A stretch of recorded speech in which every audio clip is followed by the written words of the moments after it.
Hello, everybody. It's Morris Milchman with Rolling Through Consulting.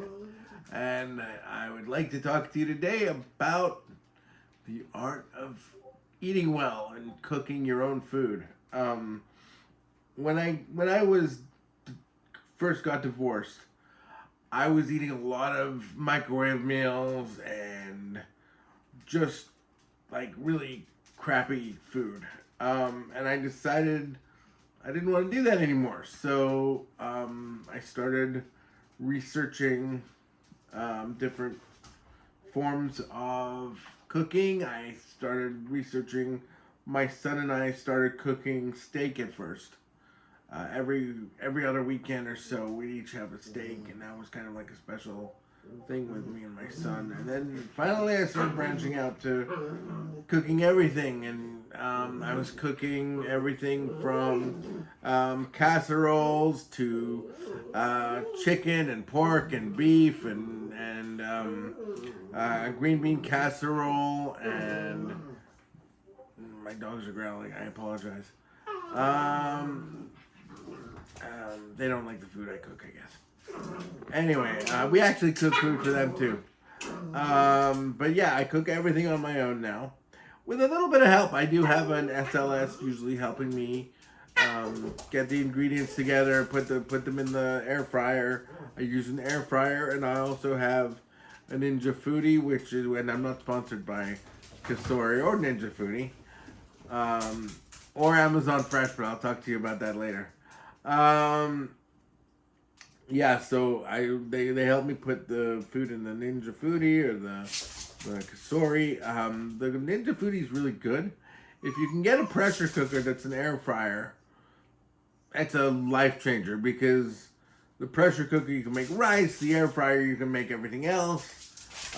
It's just really great, and I love experimenting with recipes. And once you learn the recipe, you can sort of change it to do your own thing. And some people complain about the way I do things and cinnamon and things like that, but hey, I like to do things differently. I'm a different kind of person, and it's a really empowering thing when you start cooking for your own food, and it's a lot healthier if you know exactly what you're putting in your body.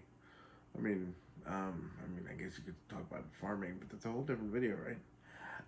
But yeah, so the way I get my groceries is I used to use Instacart, but Instacart, I have a bit of a maze of a building, and Instacart drivers used to not want to deliver it to my building, so I used to find it all kinds of places. And one day they took a picture of my food in a whole different area, a whole different apartment complex. So that was kind of interesting. Amazon Fresh, I find, knows where my apartment is because it's Amazon. Amazon knows where everybody is. So they delivered, to my apartment. The problem with Amazon, I find, is that they don't have the selection that a Ralph's or Walmart has. They don't have all the foods that you want. And as a matter of fact, I just made a delivery yesterday, and I think I was missing 5 products out of 25. So that's kind of crazy. But I mean, other than that, it's a really helpful thing to be able to order your own groceries and have it delivered. There is a cost to it. The delivery fees and all the fees they put on do add a cost to it, but I think it's worth it, so you don't have to cart, because I used to have to cart my groceries back home all the time. I used to go shopping on my own when I lived on my own, and it was a bit of a schlep.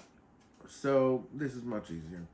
Thanks for listening to me, everybody, and I hope you have a great week, and happy holidays.